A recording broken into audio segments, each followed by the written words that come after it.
Hello, good evening. I'm Richard. Welcome back to my channel over and over and over again, the Arsenal podcast. This is the first in a brand new series of shows that I'll be doing on the Arsenal women. Something a little bit different. We want to give the women a little bit more coverage. I feel they deserve it. So I've got a panel of guests joining me, all very knowledgeable about the Arsenal women's team. So it's going to be a great show coming up the other side of this.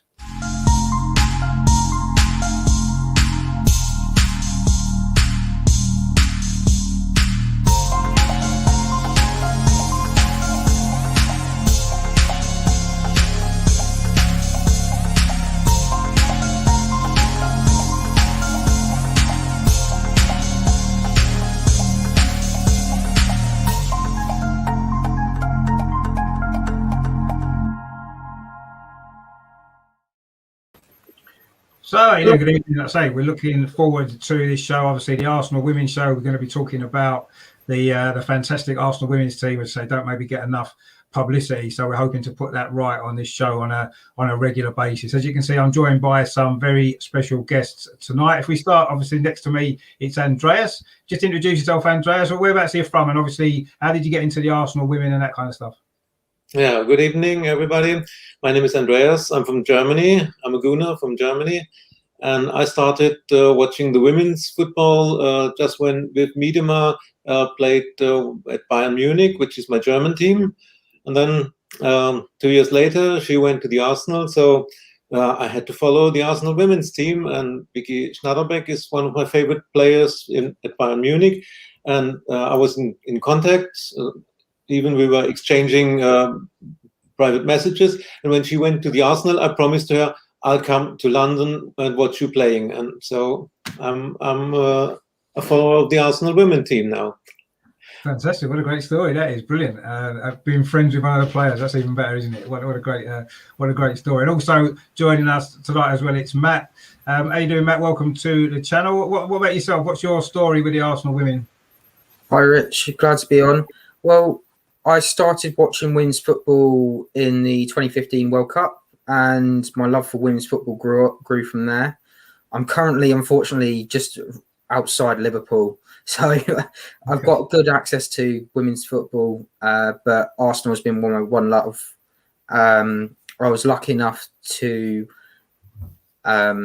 see some of the women's game down in Southampton quite briefly. So Leah Williamson, I was able to watch her play, and I just think the women's team has been brilliant, and just keep on following it from there. Fantastic. Well, I say welcome to the channel as well. And finally, joining us as well, we've got Harry, of course, as well. How you doing, Harry? I say welcome along, and just give us your brief story as well about how you got into the Arsenal women. Thanks. Well, it's nice to be here. So I'll try to do the brief story. I never do anything brief. So I fell into the women's football a bit by accident. I mean, it all started with the World Cup, is it the 2019 World Cup? And being a Dutchman, we just happened to come across it on the TV. Have to watch it. Fell in love with Viviane Miedema and Daniela van der Donk and Jill Roord and I mean Jackie Groene and all the Dutch players, and then realized that they are, the three of them were in the Arsenal. At the same time, I had this I haven't been to the Emirates before. I've been a lifelong Arsenal fan since I moved to London in 1980. Never been to the Emirates, and it was my goal to take the boys, my kids, to the Emirates. So I'm there looking up tickets, and long story short, I came across the women's tickets, and I thought, oh, that's really good value. I mean, I get to see these three players who we really liked last month. Booked the tickets, and I didn't realise that they played at Boreham Wood. So that was a bit of a surprise. And it was my brother who said to me, "Oh, are you going to Boreham Wood?" What? I didn't even know that. Anyway, we went to see the game, and I just took my two older boys, and we just had a wonderful time. Absolutely brilliant. I met Leah Williamson's mum just trying to get in because we had a problem with the tickets, and what a character. Then the next few games later, we decided I was going to bring my daughter Amelie, and we went to the game. And this was quite a big game for us because at the end of the game, I don't know if anybody's seen this, but there's a video of Beth Mead running along the pitch with my daughter Amelie. and it was just really cute. I mean, it was just wonderful, such a great experience, and that was it. We're sold. Perfect family atmosphere, wonderful football, brilliant characters. And I follow them more than I do any other team by a country mile. Yeah, I mean, that's a great story as well. I mean, it's funny, isn't it? Really, maybe that a lot of people perhaps get into the women's game, or have got into it maybe quite recently because of how it's grown and the popularity's increased. Also, as well, I think the quality of the football's increased as well, hasn't it, over recent years?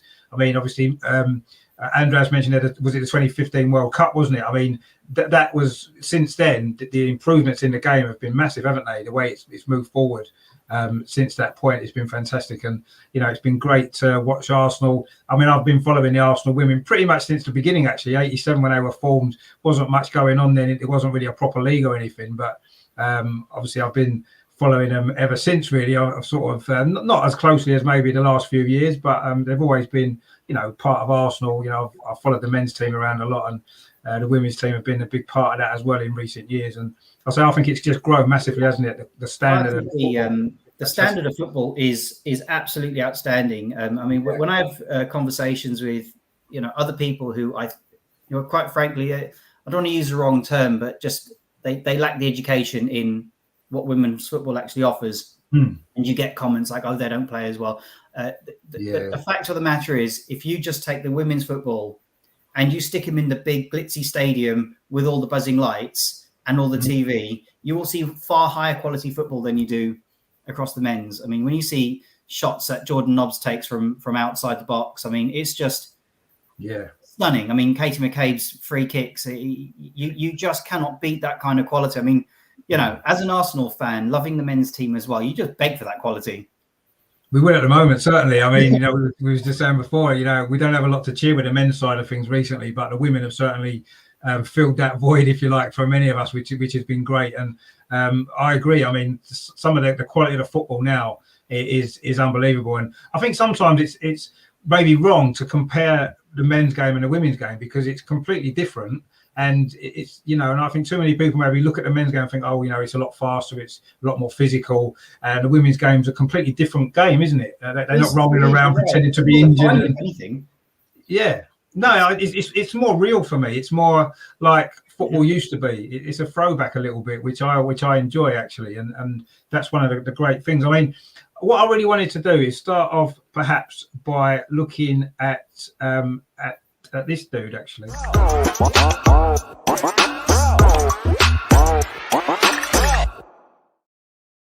Obviously, it's all changed at the Arsenal women this season, isn't it? New coach, a lot of new players. We'll come on to them as well a bit later. I mean, Andreas, if we start with you, what did you make of the new coach? Did you know much about him before he joined Arsenal, and what are you kind of expecting from him this season? No, I have to confess that I haven't heard about him before, but I think it was time for a change. And so far, what I saw and what I read about Jonas, I think we can have very high expectations.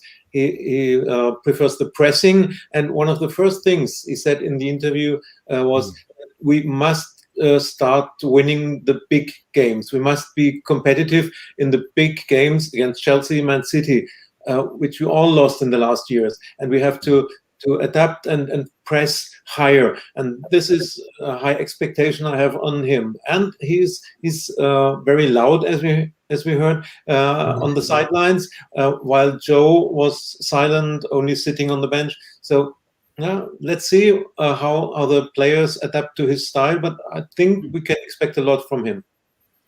Yeah, I mean, the early signs have certainly been promising, haven't they? He's sort of spoken well. He's come across well. And like you said, he seems to want to, and you can see from some of the games, a high press and winning the ball back early, high up the pitch, which has been good.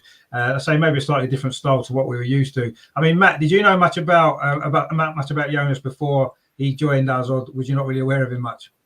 No, not at all. And this is one of the beautiful things about women's football, is you could basically have someone you've never heard of before, almost like a throwback to when Arsene Wenger joined Arsenal. Yeah. It's almost like, who are you? What are you going to bring to them?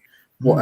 How are you going to change them? And it's almost like we got that Arsenal DNA already in the club with the women's, and he's just taken it a little bit more forward, more of like Andreas was saying, there's more pressing, And it's been a joy to watch because, especially with some of the youth players coming through, that was brilliant. I know we're probably going to talk about that later as well.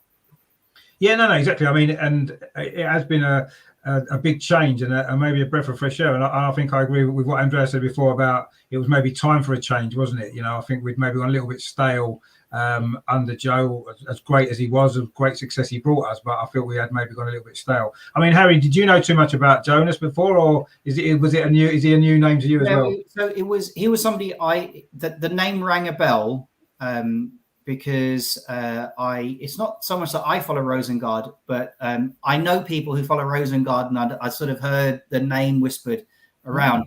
And I know Rosengard's a phenomenal team in Sweden, so I sort of recognize him, but I really didn't understand his reputation or what he brings to the table. And like Andreas just said, when you actually read what he wants and what he wants to achieve, I mean, that high press, to be honest, last season, it was the one thing we couldn't cope with. The high press from Man United, the high press from Chelsea that was what we were struggling with.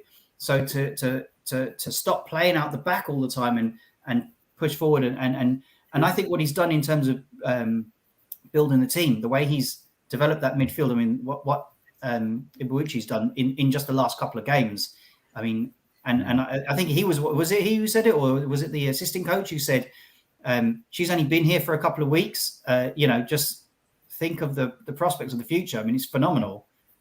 Yeah, no, you're right. I mean, we'll come on to the new signings actually in a minute as well. We'll talk about some of them because it's been a good summer really for the women's team. I mean, it's looking certainly promising with the new coaches. Like you said, some of the things he said are making us quite excited about what this season might bring and going forward. I hadn't really heard of him much before at all. Obviously, when Joe left at the end of last season, I was quite anxious to see who was going to come in and take the job on. It's a big job, Arsenal women. It always has been the biggest club in the women's game, pretty much in England, certainly. So always going to be a big job. And, I still don't know much about him other than what we've heard since he's been at the club, but he's certainly promising for me, and I'm looking forward to seeing how the team progresses this season actually under him and see the differences in the style of play and stuff like that. But it's certainly looking as though it could be good. And of course, along with a new coach, also we've had some very good new players as well.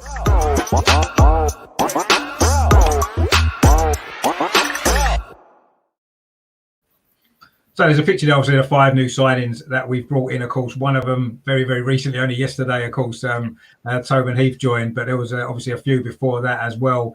I'm quite excited about some of these players playing for Arsenal, actually, some big names in the women's game as well. I mean, Andreas, what have you made of the signings there? You must be quite excited by some of them. Yeah, I think we had a really great transfer window, and where to start with. Tobin Heath is fantastic signing yesterday, but also Mana Iwabushi had great games so far, and Frida Manum, I think she's a very, very talented player, and as I heard, the whole Europe was behind her and was trying to get her. She's 23 years old, but already experienced Norwegian national team, and one signing who is totally underrated, I think, is Simone Boye Sørensen. I know her from Bayern Munich. As I said, I'm German, and I saw her playing at Bayern Munich. She had some injuries and not enough playing time, but every time she was on the pitch, every time she was in the starting 11, she made a solid job, and she's a really good defender, and I think we will be surprised by her. She will fit in very good, and Jonas didn't sign the 20-year-old defender if he was not convinced from her. And I think she'll have a great influence in the defense. And then great signings, great transfer window. I think we can expect a lot from every new player. I forgot Nikita Paris. She's a great striker, and in combination with Viv and now Tobin Heath, our attack is fantastic. It is. I mean, the defender you mentioned there, obviously, Boy is not someone I'd really known much about before, actually. Obviously, I'd heard of all the other signings that we've made. It's interesting that you say that, she's going to be a good prospect. And She's certainly done quite well in the game so far when she plays. She looks comfortable with the ball and stuff like that, which has been good to see. So I think she's quite versatile as a defender, because she seems to be able to play right back as well as centre back as well. Is that sort of? No, she's a centre back. Oh, she's a centre back, because I think she played right back in one game, or she moved over to play right back later on in the game, one of the pre-season games, I think it might have been. But no, she looks a decent player. I mean, are you kind of quite excited, Matt, about these signings? Because there's some real good quality players we've brought in, haven't we? It's going to be. You go first, Matt. All right. And I was just going to say, I did have a bit of questions when Tobin Heath was announced, just because we've got so many decent strikers now. I know Paris can play also as a winger, but it's a bit concerning that you're bringing in another striker. But I suppose it's also sort of to teach Miedemar a little bit more so that she can handle, although Miedemar's got a good record already. A boy and was quite a, is it boy or Boyd? Boy Sørensen. Boy, yeah, she was quite impressive. Freya Marum as well, brilliant player. Seems to be a very all-rounder, which I quite like to see. It was quite a huge loss to lose two of those big Dutch players that I think we all enjoyed seeing play. So it might be quite nice to see them playing. Sorry, now you go. You can go, Harry. Yeah, no, I mean, you make some good points. I mean, obviously, we are going to miss the Dutch players, aren't we? Especially Van der Donk. I think we'll all miss her. Great player that she was over a few years for us. So that's. But I suppose football's like, isn't it? Unfortunately, players move on, new players come in, and it's a new start for everybody, really. I mean, Harry, what have you made of the new signings in? I say there's some really, really good quality players we've brought in. Which one are you maybe most excited about seeing? Well, this is a huge question, because it's just got suddenly very exciting. So I mean, I don't know if I'm allowed to say this stuff. I've seen a lot of negativity on some of the signings on social media, which I feel is really disappointing, because I'm really excited by it. And I think Nikita Parris and Tobin Heath being announced yesterday, I think was really, really good news, because that high press that we want to do, you can't rely on Miedemar all the time. She's going to get either worn out or tired or injured, and more worryingly injured. And this allows us to have that diversity in that front three. That it just means that we have more to rely on. And we needed that, because we had a lot of injuries last year, and we had some. Lisa Evans was injured most of the season. I mean, she's a phenomenal striker. I think this adds depth to the squad. What Manu Iwuchi has done is, I mean, she has really replaced DVD a lot, I think. I was really sad to see Daniela van der Donk go, because she's one of my favourites. She's like a Duracell bunny. Off the pitch, she's a brilliant character. So there's a lot to love about her. And I think Mana has come in and just fitted in really nicely. I mean, she holds that midfield. I think some of the academy players that have come through as well. I don't know if we're going to talk about that today, but I think some of them are, really exciting. Taya Goldie, really exciting stuff. So I think I said excited a lot of times now. I'm very excited about our signings. I think they're really good choices. I think it adds depth to the squad. It means that we can change tactics, because everyone knows Miedemar's a close-in striker. So they know what she's going to do. I mean, she's brilliant at what she does, but you know that she's a close-in striker. So having somebody else who's going to shoot from a different spot and do something different, it's going to confuse the competition. Something like that as well. Sorry, Richard. It kind of puts me at ease a little bit. Just I might because I've had these sort of worries about Tobin Heath coming in. Now that Harry's just said that makes me feel a little bit better, and knowing that there's a little bit more competition, maybe it stops the doubters. Exactly, and you can never. As far as I'm concerned, it is goals that win football matches, and the more options that you've got, the more goals you've got in your squad, the better it is. In certain games, I'm sure Tobin Heath is going to come on as a substitute, maybe in the last 15 minutes or so, and probably help create a goal or score a goal and help us out then as well. She'll probably start some games as well. But we've got that option now. We've got a lot of options, certainly in the attacking side. I'm still not 100% convinced about our defence overall, if I'm honest. I don't know what you guys feel defensively. I know we had a lot of clean sheets at the end of last season, but we seem to have a mistake or two in us, don't we? quite often, and that's a little bit of a worry. I know we bought the Boy, as Andreas mentioned as well, to strengthen the defence, but I still feel that's maybe a slight weak area. Do you kind of agree with that, Andreas, or do you think we'll be okay defensively?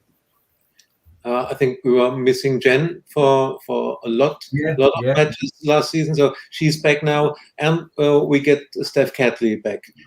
She nearly missed the whole season, so it's like a new signing, and Steph Catley is one of the best players on her side. So our defense will be stronger, and I think maybe it could be a problem that we don't have a backup for Leah Walty. Maybe Leah Williamson will have to play there because Malin Good is injured for probably the whole season, or Frida Manum has to play more defensive part. But our attack is so strong. And last season we had the problem that the opponents could concentrate on Viv. Everybody knew she's the one who is dangerous. But now they can't concentrate on Viv. There is also Tobin, there's Caitlin, there's Nikita, there's Mana. We have much more options, and we can rotate. We can give the players some time to relax. And don't forget that if we qualify for the group stage Champions League, and we all hope that they will do, it's from mid of October till mid of December, 6 matches in Champions League on Wednesdays or Thursdays. And you can't do this with a small squad that Joe had. We need this deep, strong squad with a lot of quality players.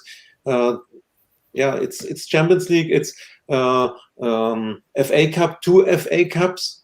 Yeah, 2. Yeah, that's right. Because of course, last season's one's been held over the first season. Right? Yeah, 2 FA Cups. Yeah, and more games. Yeah. So it will be a lot of games in 3 months. So we need all these players, and hopefully a season with less injuries. Yeah, I mean, last season we did suffer, as you said. We lost some big players for most of last season, didn't we? And we had to kind of get through it, and we struggled a little bit in the middle of the season as a result of that, didn't we? You could see the difference when we got a few players back fit again later on in the season. So that's going to be that's a good point about the FA Cup, because there's 2 FA Cup competitions to finish, which is probably unheard of, actually, isn't it? Ever in football history, probably playing two seasons worth of FA Cups in the same season. And we've got a chance of winning at least one of them. Let's hope. I mean, that'd be good, wouldn't it? Imagine winning 2 FA Cups in the same season. That'd be great, wouldn't it? But let's not be greedy. Let's at least try and win one of them if we can. But I mean, it's. I think the squad depth is important, and I think we've improved that this season. It's just a shame that Jordan Nobbs got injured in pre-season, wasn't it? Because she's still a big player for us, and she would have added a little bit of extra depth, and she's going to be out for quite a while as well, by the look of it, which is a shame, because she's only just come back from a previous injury as well, didn't she? Which she was out for nearly a year. So it's a shame she's got injured again. But we have got more options now. We've got a bigger squad, and I think that, as you say, with the Champions League, should we finish the job off, we're going to need to rotate the squad, aren't we? And we've certainly now got options, and that's a big positive, isn't it? And let's hope that works out well. I mean, talking of the Champions League, actually, why don't we have a quick look back on Tuesday night?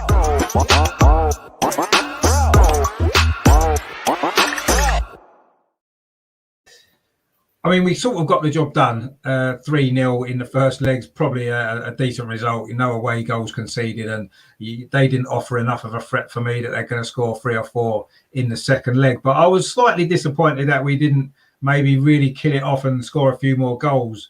I know that we've maybe they're trying to gel together, aren't they, the attacking players, and at the moment a little bit. And I felt as though maybe we didn't take as many opportunities as we perhaps could have done. I mean, was you fairly satisfied with the performance, Andreas, the other night? Obviously a good result, I suppose, in the end, 3-0. The result is okay, but to be honest, I expected a few more goals too. And so it's not done. The job is not done, and the problem is we are playing Chelsea on Sunday, and then 4 days later we have to travel to Prague, and then 2-3 days later the next match. So it's not done, and we have to be concentrated. We have to play with our best team there. But normally, we should do it. I don't think that we can't score there. We will score 1 or 2 goals in Prague, and they won't score 5 or 6 goals against us. I don't think so. So yeah, I'm optimistic. yeah. I mean, I didn't think they offered on Tuesday night. They caused us a few problems here and there. Some problems we caused ourselves at times defensively, but they never look to me as though they're going to score 2 or 3 goals over there. I don't think, but each game's different, and it's still, like you said, I agree. There's still a job to do. If we'd scored 4 or 5 or 6 the other night, it would have been game over. We could have relaxed, maybe took a younger squad out there, and now we've got to maybe go with a stronger team. I mean, what did you make of it, Matt, the other night on Tuesday, the performance and the result overall? I thought it was a good game. Yeah, I know over pre-season we've had some issues with defending. We've let them score 1 or 2. It's usually the one, but we've been fine and we stuck with it. I thought we had one eye on the Chelsea game, which is probably why we rotated the squad a little bit, so that we had some sort of break, which I was a bit surprised that Miedema wasn't starting, but then I realised that might be one of the reasons why. So it was quite nice as well, because we got to see more of some of these players that maybe would have been stuck on the bench if we weren't playing in the league game on Sunday. Yeah, no, you're probably right. And I mean, I must admit, sort of eyebrows were raised a little bit when Miedema was on the bench to start the game. But you're right. Obviously, with the Chelsea game coming up, which we'll talk about as well, I guess that was probably a good decision. Maybe she maybe looked like she might be carrying a bit of an injury, actually, to me, a bit worryingly during the game, and that's a bit of a concern. But she obviously got through and scored a great goal. I mean, Harry, what did you make of it on Tuesday? Do you think that maybe are you feeling a little bit we could have maybe should have scored a few more goals and finished it off completely? I think you know what I think the trouble is that we're so spoilt from what did we beat them last season? Was it 12-0 or 12-1 or something? I think it was 8-0 at home and 5-2 away or something. Yeah, it was like 13-2 on I mean, it's just like unreal. Look at watching the game. We should have really been 5 or 6 up. And you know, but 3 is a really good score.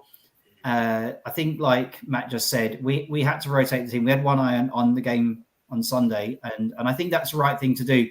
I think this is where the depth of the squad. I mean, now we're coming in with Tobin Heath, who's a phenomenal player, and the thing is about these Americans is that they're really seasoned. They really know how to win, so they've got a completely different mentality to what they've just grown with it for so long. So I think going into Prague next week, I don't think we're going to have too much trouble. Do we have issues at the back? I'm not sure, and I'm really kind to the players, because I hate to say sort of be critical of the players in any way, and I probably should be more open on that. I think Manu, as a goalkeeper, can make mistakes. She's very good with her feet, but she can lose concentration. But I have to say, I think between Leah, Lotta on the back line, you've got a wall there. I think Leah Walty is probably the best CDM in the world. I think is Noelle Moritz she's a really strong player. I mean, she's a really feisty player, but she'll also get the ball forward as well. I think you'll see that. I mean, I think Lotta scored last season with a wonderful header. So you've got these players who can create chances and take chances. And as a back line, I think we'll be safe with that depth that we've got now. Yeah, I mean, I just think there has been sort of so far, maybe in pre-season, maybe 1 or 2 mistakes by 1 or 2 of the players, which has been a little bit worrying. But I suppose that's what this part of the season's for: get them out of the way there, work on certain things, and improve when it matters, really. And I suppose the other night did matter, but we were pretty comfortable for most of that game, wasn't we? And I agree, we should maybe have scored 5 or 6 goals with the possession that we had. We didn't create enough chances, really, for me, though, on the night, did we? We had a lot of the ball and dominated the possession of it, but we only really created maybe 5 or 6 good chances, didn't we? Really, we took 3 of them, which was good. That early goal helped, and then I don't know. Yeah, I was a little bit frustrated at the end that we hadn't won by a couple more goals. But I agree with what you just said. Really, I can't see us having major problems over there. Maybe if they get an early goal, it might get a bit nervy for a while, perhaps. But they lacked enough quality in the final third to really give us too much to worry about. And if we concentrate well, as you said, like on Thursday, defend properly, I can't see any way back for them. And I do feel that with the attacking players we've got, we will pick them off on the counter attack and probably get another 2 or 3 goals hopefully and enjoy a good victory. But of course, before the second leg, we've got a rather important game, haven't we, coming up on Sunday.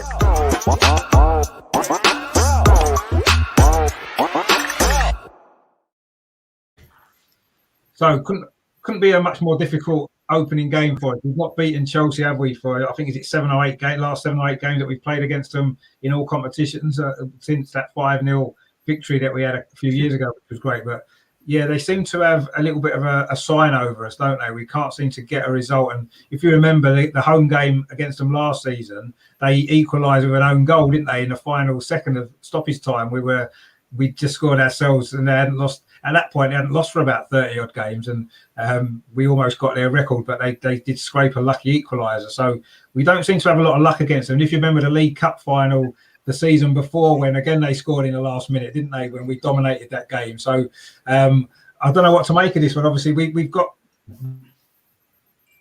coming in, but Chelsea are going to be strong again, aren't they? I mean, Andreas, what are you anticipating from this game? Do you think we can get after a good start? We couldn't have a more difficult game than versus Chelsea. They are the defending champions, and they really played a great season. And this is a huge task for us, but good for us is we already played competitive matches with the Champions League, 3 matches, and Chelsea only had friendlies. And I heard that Sam Kerr only returned last week, so she was not in training for very long. So and they haven't found their rhythm, I think. So this could be a plus for us. But it's the biggest game for us. No more. It couldn't be more difficult than Chelsea. They have fantastic attacking line with Kirby, Kerr, England, the midfield with G, Leupolz, wow, and the goalkeeper.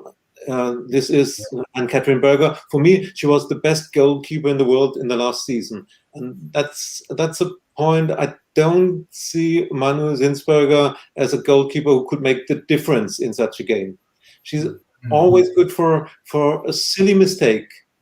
She's good in one-on-one. She's a penalty killer. She's good at her feet, but sometimes she makes just silly mistakes. So it will be difficult, and we have to score.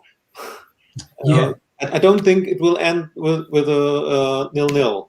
We have to score, otherwise we will lose. But it's a home match, and it's the first match of the season. So they will try everything.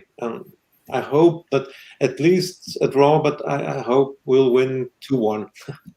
Yeah, no, I mean, I think we're all hoping that we can win. But yeah, I agree. It couldn't have been a more difficult start, other than I suppose playing them away from home.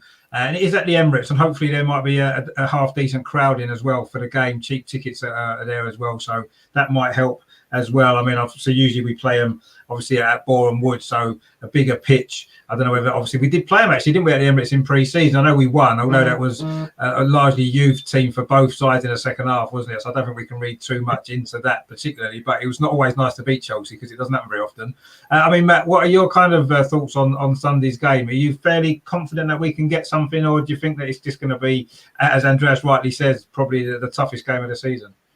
I think playing Chelsea as it is now, because over the past couple of years they've shown a little bit more tendency to go, the women's team needs moving on.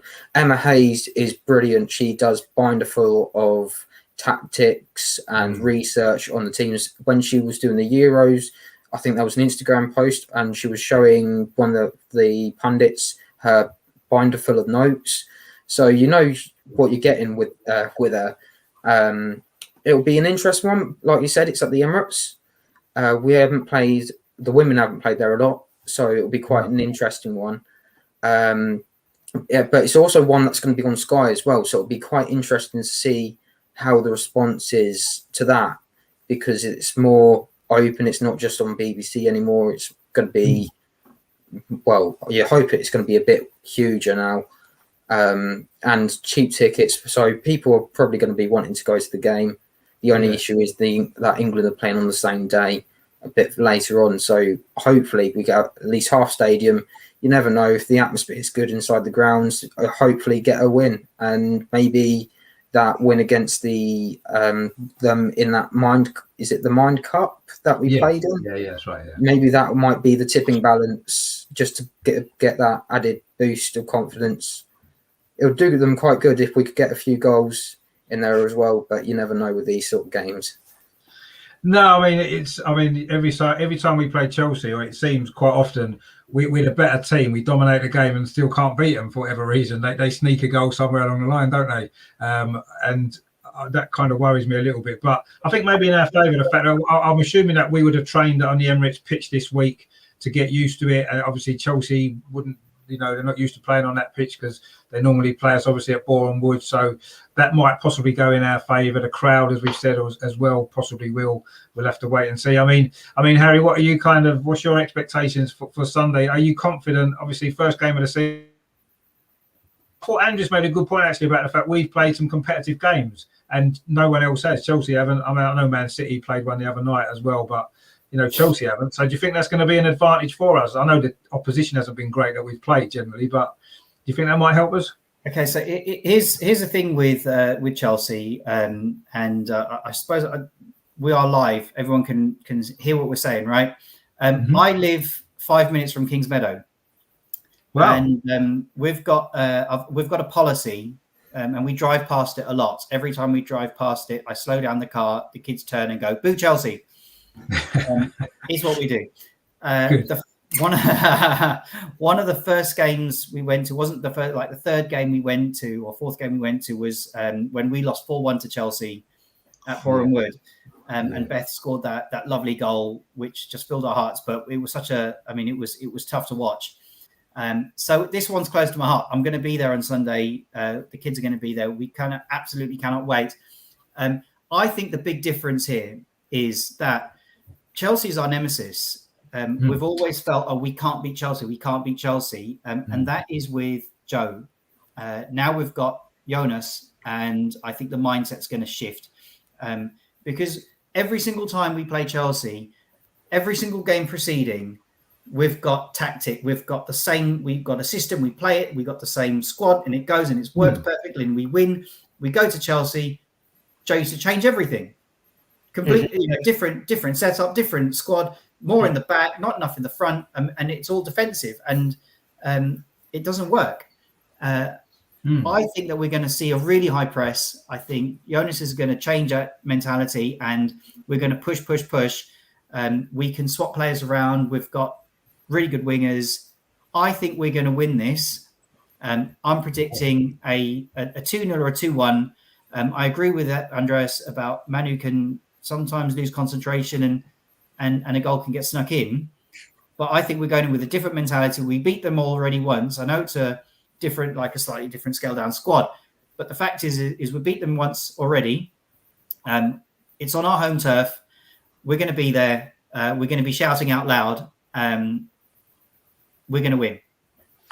Well, you're very confident, and I like that. Let's hope that confidence goes across to the players as well, because I think we need to be. We've got a couple of people in the comments. Ryan, from the Mr. Arsenal podcast says, "Evening, everyone. How you doing, Ryan? Thanks for tuning in." And we've got Bazza from the World of Sport TV. He says, "All right, guys," and then he says, "If Chelsea turn up, you guys are in trouble." Yeah, possibly, but if we turn up, they might be in trouble. We've got to look at it like that, because we have, as we've sort of mentioned earlier, we have now got a very good squad, and we've got a new coach. And I think you're probably right then, Harry. Actually, maybe we did go into a lot of them Chelsea games with a little bit of fear in the way that we set the team up for those games, and maybe that might explain some of the poor results. You may well be right about that. You know what? You could see it, because we'd pull back. We'd have a very defensive squad, and like you said, their goalkeeper's phenomenal. So if you haven't got a really powerful strike force with chance after chance after chance, she's going to save everything. So what you've got to do is hit her with everything. You've got to just hit her with every single possible chance that you got. So if you've got Nikita Paris, and you've got Vivianne Miedema right there, and you've got Ibuuchi pushing forward, and you've got goals coming at all directions, one of them to go in. And that's all you need. We have the high press, am I right? Yeah, we have to dominate the game. We have to act. And the last matches under Joe, the big matches, we were reacting. And We're also, reacting, yeah. in his press conferences, he always said we expected the Chelsea or Man City to play like this, and then our plan was to react. So no, not react but act. And we're playing at home. We have to dominate, and that will be our chance. We have a wonderful attacking squad, so we must dominate the game. And I'm really convinced that Jonas will tell the girls to dominate, to act, and to press high, and not wait what Chelsea is doing. Let's hope so. Yeah, I mean, he agree with that.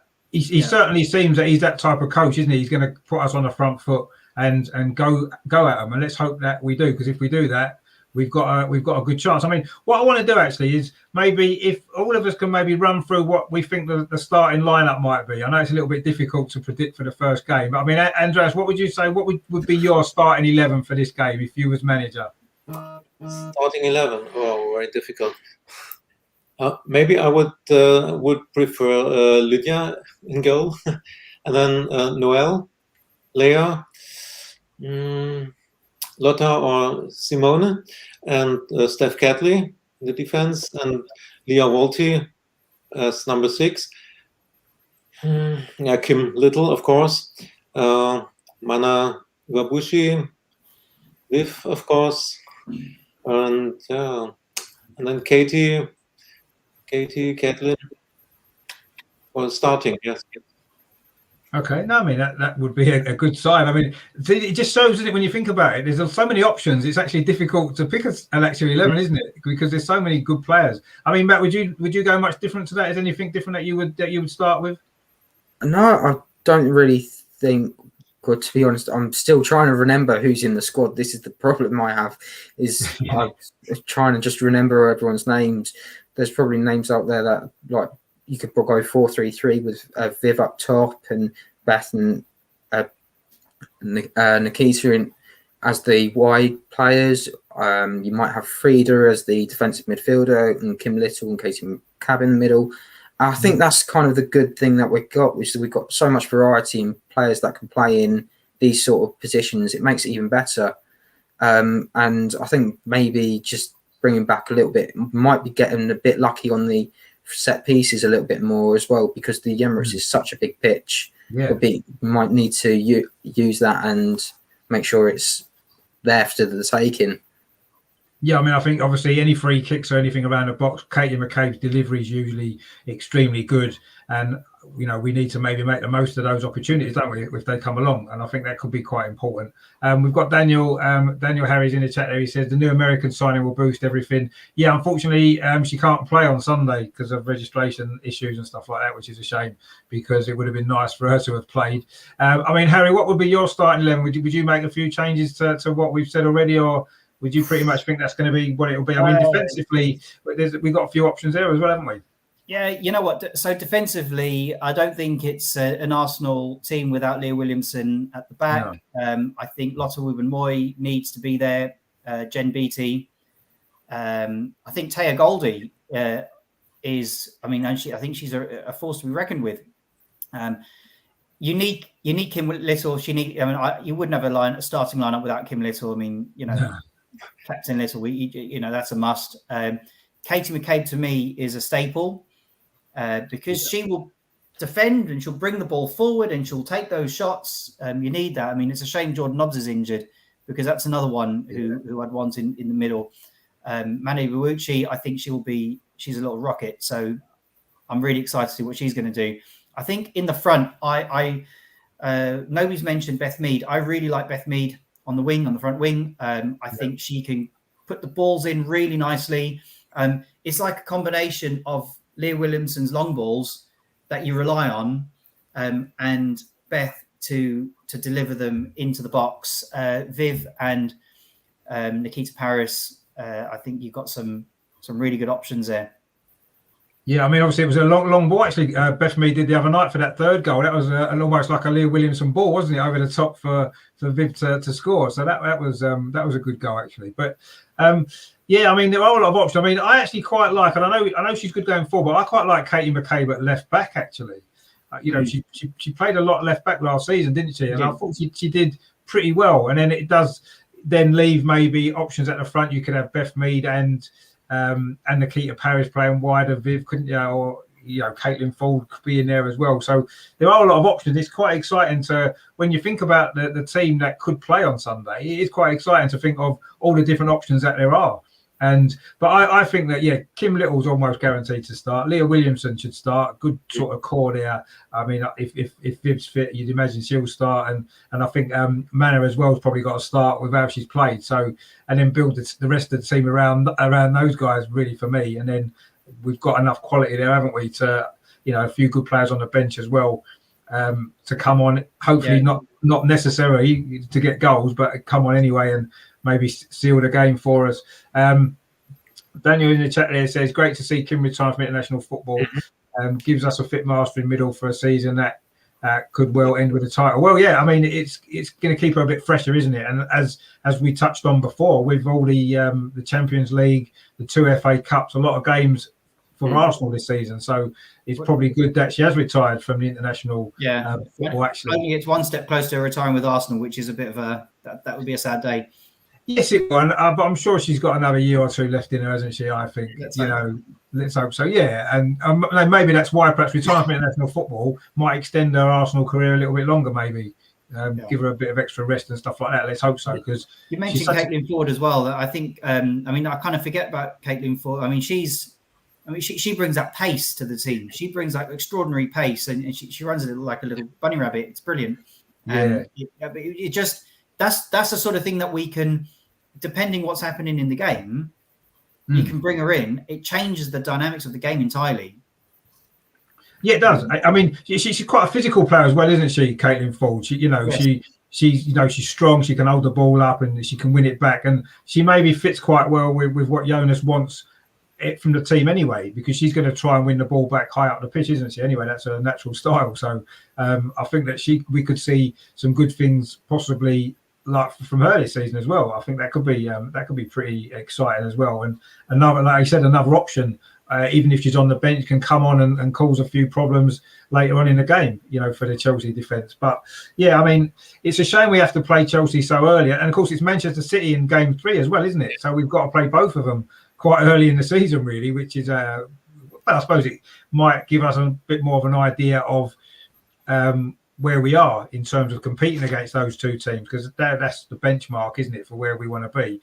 I mean, I kind of want to ask you guys really what your kind of expectations are. I know it's maybe early days with the new coach and some of the new players, but when you look at the transfer window that we've had, when we look at what Jonas has been trying to do, when we look at the games we've played, what are your realistic expectations for the season, Andreas? If we start with you, what do you think realistically we can achieve this season? What are you expecting that we can do? I think we will compete for the title against Chelsea. It will be between Chelsea and us. I think these two teams will be a little bit ahead, and Man City maybe only on 3rd position, and then Everton, Man United. And we have all chances in the cup competitions. We're playing against Spurs in the old FA Cup. So normally we should reach the next round.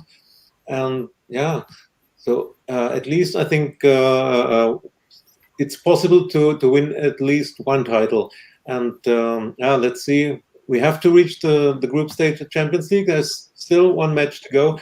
But then this will be important for us to be competitive in Champions League too. We have a deep squad. We have fantastic players, quality players, but there are a lot of contracts that running out at the end of the season.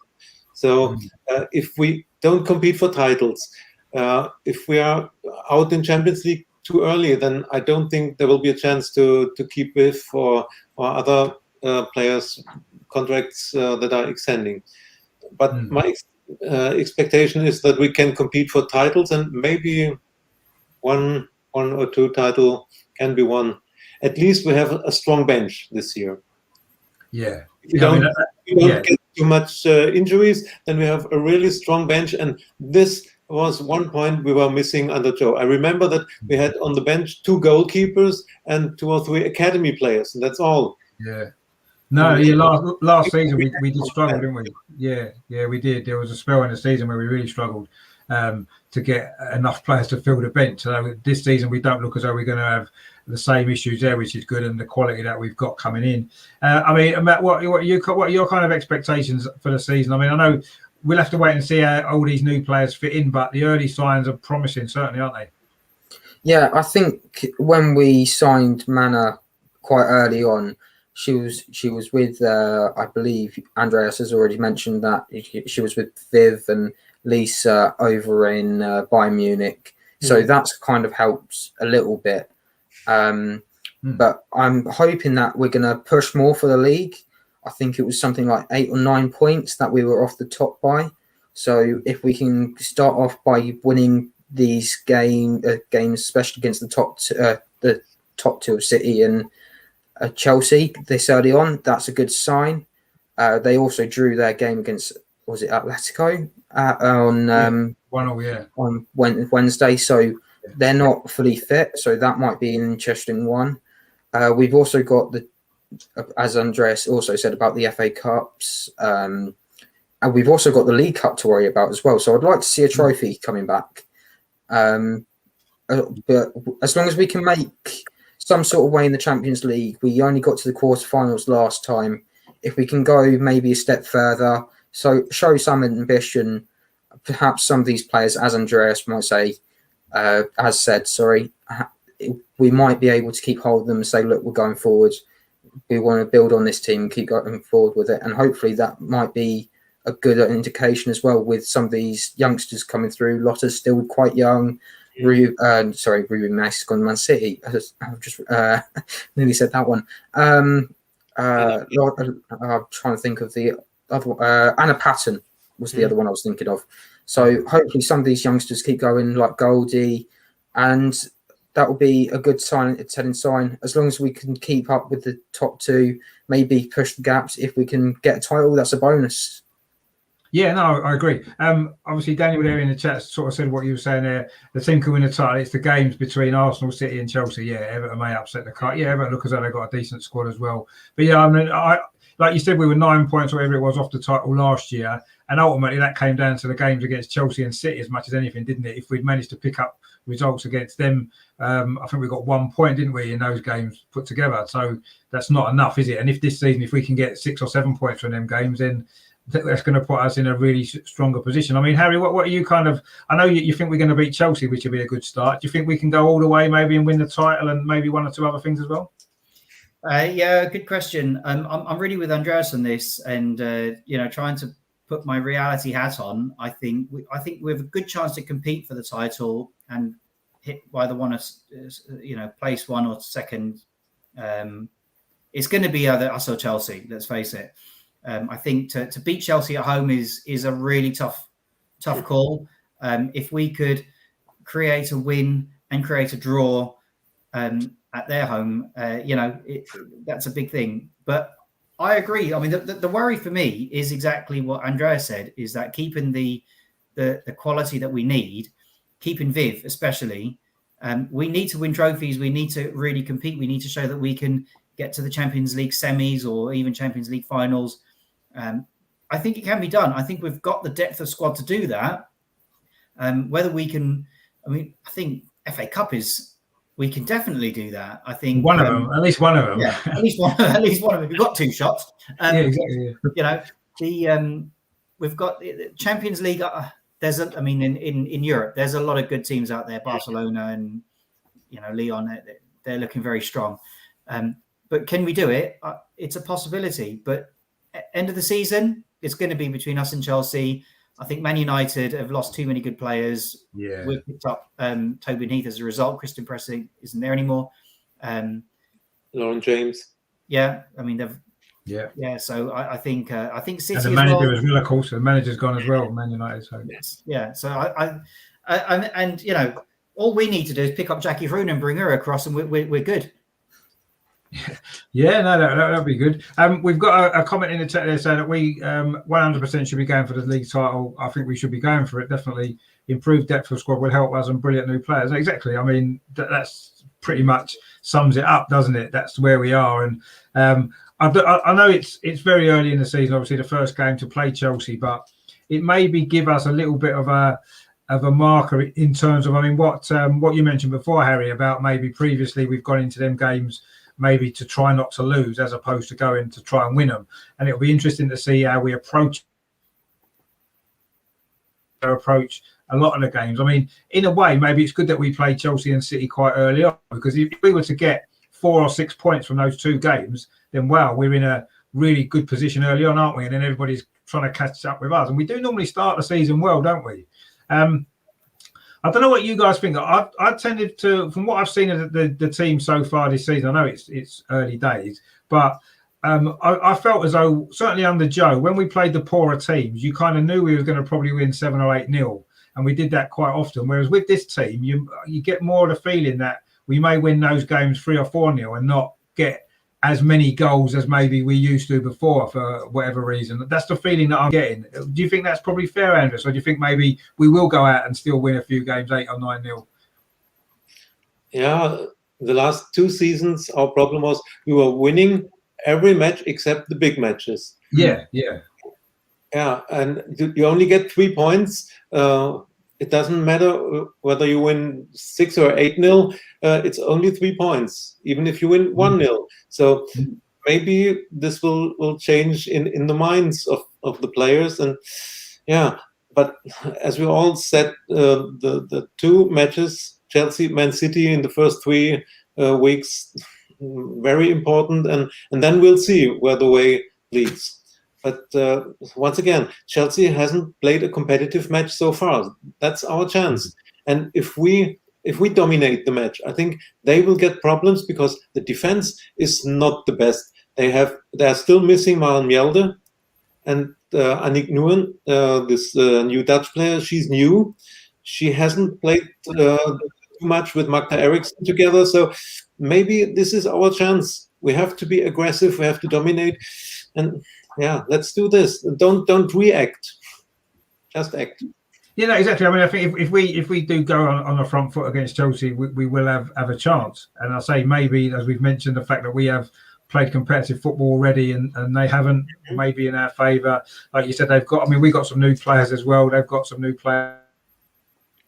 And we know it's not going to be an easy game. But, you know, and I think Chelsea will probably be thinking the same. If they can get a win away at Arsenal, it's a great start for them, isn't it? It puts a marker down. Equally, if we can beat them for the first time in about 3 years, whenever last time, 2 or 3 years, whenever we last beat them, it's been a while.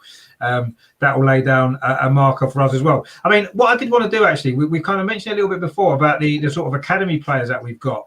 Obviously, there's some great players coming through. We did see it, didn't we, when we played Chelsea before, when they all came on in the second half and we managed to get the win. A few of the young players really did well, didn't they? I mean, Harry, is there anyone that you're expecting from that group to maybe force their way into the first team squad during this season, or do you think maybe it's a bit early for them? I think, if I'm being honest, it's a bit early. We've just moved some academy players into the main squad, and we've just increased that main squad. That depth has grown, so I don't see any huge opportunities for the academy players. And I don't necessarily think that's a bad thing. I mean, like you pointed out, last season we were sitting there at one point with a goal, 2 goalkeepers and a bunch of academy players with no squad. And that's all changed because Joe and he had good tactics, but Joe liked a really tight, small squad. Jonas seems to like a nice big, deep squad, lots to choose from. I think that's going to be a big difference. Yeah, let's hope so. But like you said, it may mean that some of the younger players don't get as many opportunities. Although with lots more games, I mean, what are you thinking, Andres? Do you know much about some of these younger players? I know we did see a few against Chelsea before, didn't we? I think the one who could make it in the team is Taya Goldie. For the others, it's a bit too early. But the problem is when we qualify for the group stage of the Champions League, we don't have to play the Continental Cup group stage. So that's one chance for the young players, one chance less for them to get minutes.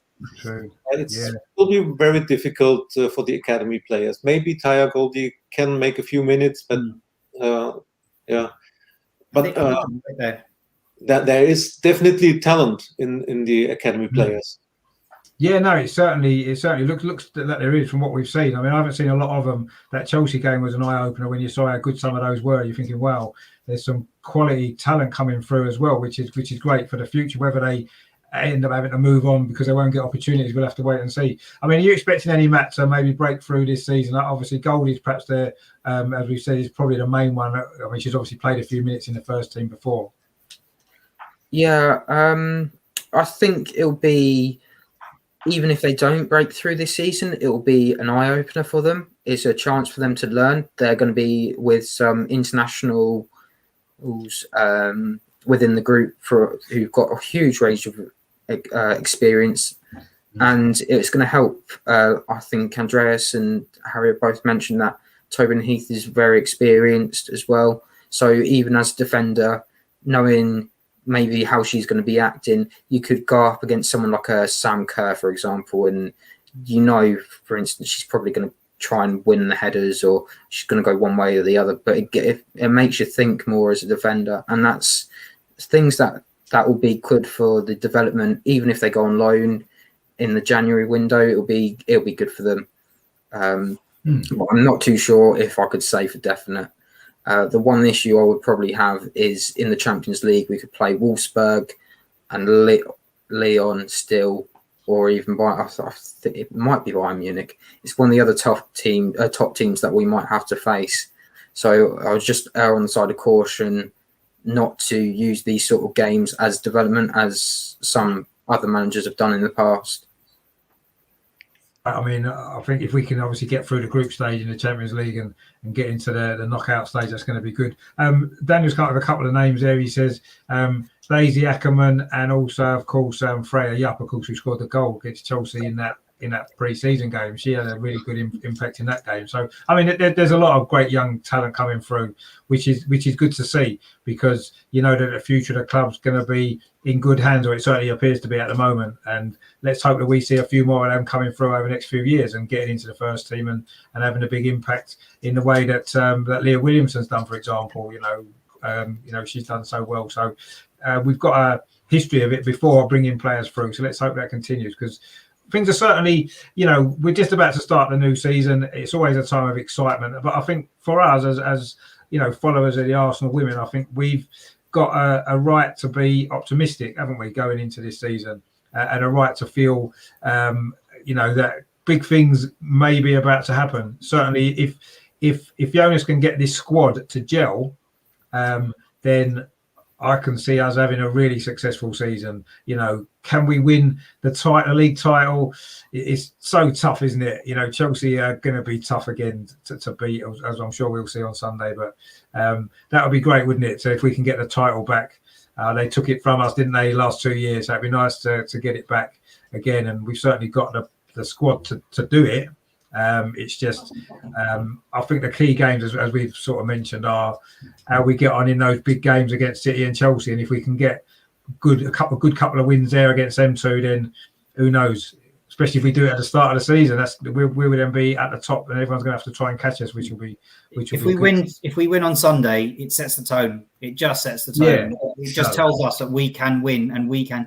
And if there's any time to do it, it's Sunday. It's on our turf. It's on special turf. It's at the Emirates. There's I'm confident.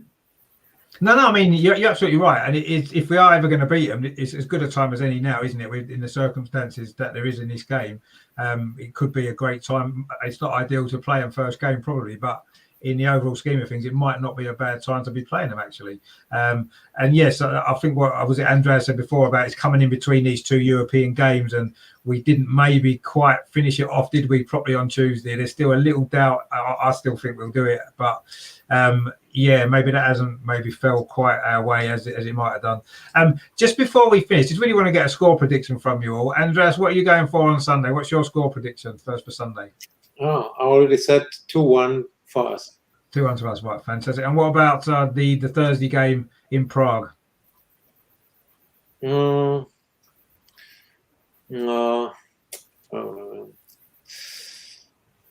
We will win 3-1. 3-1. No, that'll be fine. That'll be a good result to actually get us through. And what about you, Matt? What are you going to go for Sunday? Do you think we might win, or are you going to be a little bit more cautious? It's quite a dangerous thing for me to be predicting.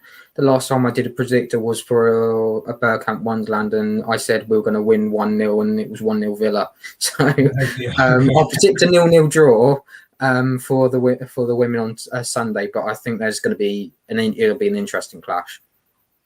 No, it definitely will. What about Thursday? What do you think the score will be over in Prague? Well, she's still got to be on the caution sort of side.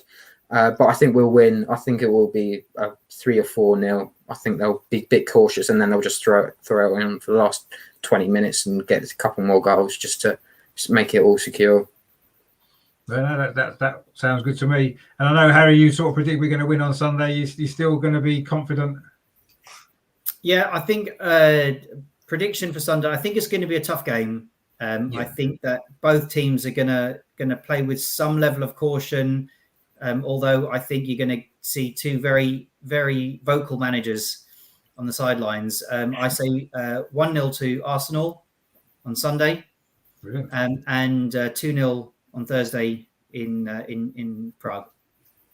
I mean, that would be two fantastic results. And Daniel tends to agree. He's gone 2-1 on Sunday, and then he's gone 3-0 on Thursday. He says Daniel Harry knows. Yeah, well, let's hope he's right. I mean, I think Sunday is going to be it is a difficult one to predict, being so early in the season. I'm confident, I must admit, slightly, I think we can win, and I'm gonna say that we're gonna win because I want us to win desperately. So I'm gonna say 2, and I do think Chelsea will score. I'm not sure if we have to keep them out for 90 minutes. I think they will score, but I think we've got enough firepower to get the win, and I think we'll win 2-1. I think in Prague should be fairly comfortable. I kind of quite agree with Andreas. It's 3-1 actually. That sounds like a decent score. I think how that game might go. So I think it'll be 2 good wins this week. And set us up nicely for the rest of the season, won't it? Being in the Champions League group stage and hopefully somewhere near the top of the WSL as well, beating Chelsea. That would be a great first week of the season, wouldn't it? I think we'd all take that right now, wouldn't we? But I mean, it's been brilliant actually with you guys on. I mean, I do want to do this show regularly throughout the season, hopefully every Friday in the lead up to a WSL game. And so I don't know if you guys are up for coming on again later on as we go through the season. Would that work for you guys? Andreas, do you fancy coming on again? Yeah, I would love to be regularly in the show. Brilliant. Yeah. We definitely sort that out. Matt, yourself, would you be happy to come back on again? Yeah, I'll be happy to come back again if you have me on. No, of course, no problem at all. And Harry, you seem to enjoy yourself. You'd be happy to come back? It's been great. It's been really fun. I'd love to come back. I can't promise to do regular stuff, but I'd definitely do as much as I can. And if any of you guys are there on Sunday, please come and say hi. It'd be great to meet you in person. Oh, definitely. So I'm not there this week, unfortunately, but I will be at some games. So I'm sure we can meet up at some point as well at the games. I mean, I'll be covering the game on the channel. I've been doing a few watch-alongs of the Arsenal women over the last couple of seasons anyway, so I'm going to continue doing that when I'm not there. So please stay tuned to the channel for that. If you do enjoy coverage of the Arsenal women, they deserve a lot more coverage, and I want to try and do that on the channel as much as I can as we go through the season, which I'm sure he's going to. I know we're all optimistic, we're all confident we're going to certainly challenge for the title, at least, which I suppose is the minimum that we can hope for. And you never know, we may well end up getting that top spot at the end, which would be fantastic, wouldn't it? Which would be a great season, but a long way to go, of course. Does anybody know what the score of the Man United game is? Yeah, has anyone got any? Because they I don't think it'll be quite finished yet, will it? They'll still be playing, won't they? Man United is leading 1-0 at halftime. Oh, it's halftime 1-0. Oh, okay. Who scored? Do you know who scored? Yes, Hansen scored. Okay, well, there you go. So they're winning 1-0. So they'll be top of the league tonight, probably, if they can hold on to that. But we'll be top on Sunday when we beat Chelsea about 5-0, which I'm sure we will. But no, I 1-0 will do me. A 1-0 will do me. I'll be happy with that, to be honest. Just a win. Let's just win that game and it'll be fantastic. I say I really lay out a marker on it for the season, and it'll be really good. So obviously, Harry, enjoy the game on Sunday. I'm sure you will. It's going to be a good experience watching them at the Emirates. Not often they get to play there. There's a few games this season, though, isn't there? Actually, just before we go, I wanted to talk about, obviously, Sky TV are taking over this season, aren't they, with the WSL? They're going to be covering it now. Do we think that that's going to be a positive for the women's game overall? Obviously, maybe a bit more money floating around as has happened in the men's game. I mean, Andreas, do you think the Sky deals is a good thing for women's football going forward? This is a very important step. TV coverage and the chance for the girls to play in the big stadiums. This will also be a big chance. And I'm from Germany, so I can only watch it on the FA player, I think, because currently it's due to travel restrictions due to COVID. It's not possible for me to come, but I hope that things will develop and I can be back at Boreham Wood pretty soon. Yeah, that'd be great. Yeah, it's live atmosphere. It's not the same watching on TV, but at least it's better on TV than only follow the results. Yeah, exactly. I mean, I think the more coverage that the women's game gets, the better it's going to be, and it should lead to a bit more money coming into it as well, which I think is going to be important going forward, isn't it? Because that's been a big issue as well. I mean, Matt, do you think it's a good thing for Sky to be involved? I know the kickoffs may be changing, and there'll be some strange. Obviously, the games will get moved to different days of the week, probably, and some weird kickoff times. But do you think it's a good thing overall? I think it's a good thing. I look towards like my nieces who might have an interest in the football in the future. Will they be watching? Yes, most likely. If their dad's watching it, or I just tell them that you're going to sit there and watch the game with me, and look to inspire the next generation. This is what these girls are doing at the moment. Yeah, no, 100%. And I think, the last couple of World Cups as well with the has really helped that as well, hasn't it? Helped the game really develop. And like you said, they're kind of becoming role models now, aren't they? And, young girls can look up to them and realise that they can actually have a career as a footballer as well, which maybe a few years ago when I was young, certainly that wasn't really possible for girls to even think about. So that's a massive positive. I mean, Harry, you sort of happy with the Sky involvement? Yeah, you know what? From a personal level, it's I don't have Sky, so it means that I'm going to have to subscribe to watch the games. I think that as long as it's accessible for everybody, I think it is much better to have that Sky deal overall, because it's the investment into the women's football that they deserve, that they need. It's the accessibility that everybody can watch. It becomes more mainstream. I've got 2 boys and 2 girls. I want them to be completely on equal footing. I don't want them to feel like that because they're girls, they can't do it, because they're boys, they can't do it. I want them to have those opportunities. It doesn't matter whether it's football or anything else in life. That equality is important. So I think it's a great thing. I think as long as it remains accessible for everyone, that's important. But I think that, great to be seeing these games at the Emirates. That we should have much more of it. Yeah, no, exactly. Scotland, isn't it? Yeah. No, you're right. Yeah, there's another couple of games that are booked already, isn't there? I think for the Emirates. I think Spurs is playing. I think we're playing Spurs at the Emirates. Is that right? Yeah. We're playing then at White Hart Lane. Yeah. No. Yeah. I mean, it's going to be good. I mean, Daniel Harry said there the games will. Sky will be. I think I'm not sure the ones that are on Sky won't be on there as well, will they? As far as I'm aware, I think it's just the ones that aren't on.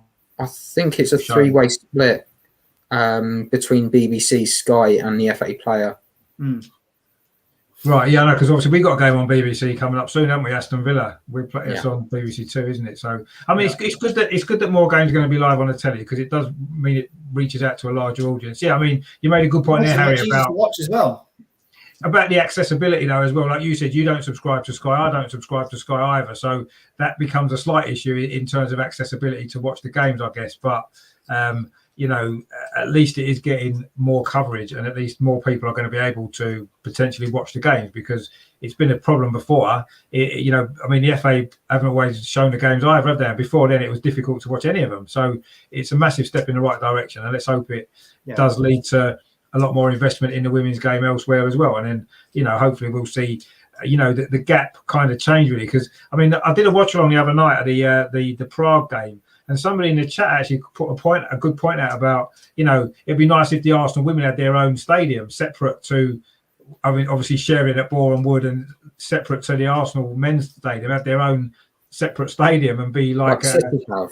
They built their whole stadium, like they've had with stadiums, and then the women have their own. Yeah, and that's kind of would be maybe quite nice, wouldn't it, if the women had their own separate stadium as opposed to sharing. I know Boreham was a great little stadium and it's fine, but ultimately it would be nice maybe. I hadn't really thought about it until it was mentioned the other night, and I thought that's quite a good point, to get their own stadium. I mean, maybe if it could be, I know I say Man City kind of built it, it's opposite where the Etihad is, isn't it? It's a complex next to there. And I don't know if we can't probably do that at the Emirates now because there's not the space around it. But, maybe getting them a stadium built somewhere, I know it's a cost thing again, isn't it? But with more investment, who knows? Maybe that's something that we can look at in the future, maybe get them their own little stadium, which would be nice.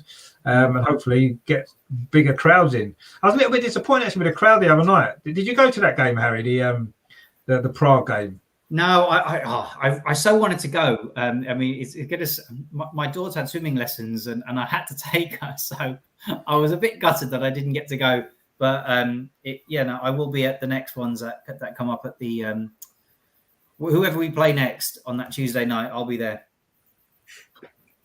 It's just I thought the crowd was a bit. I thought there'd be a bit more of a crowd in. Actually, it didn't seem that much of a. As far as I know, it was a bigger crowd than usually falls on a Tuesday night. I think there were about 1,000 people there.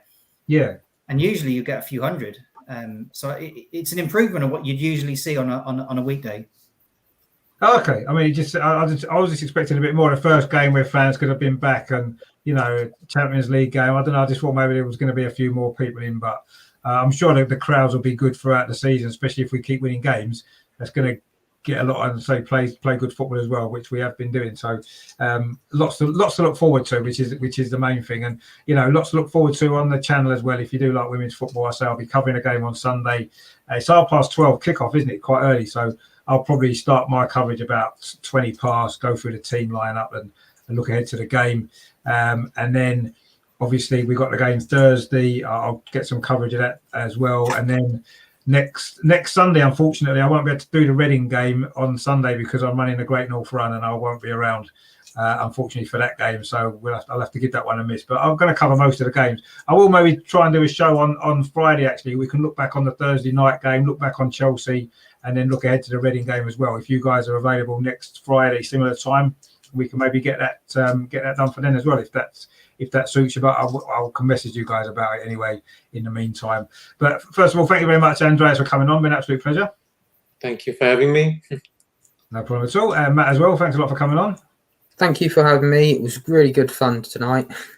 No, as long as you enjoyed it. And Harry, of course, as well. Thank you as well for coming on, and look forward to meeting you guys again very soon, hopefully next week, if you're around.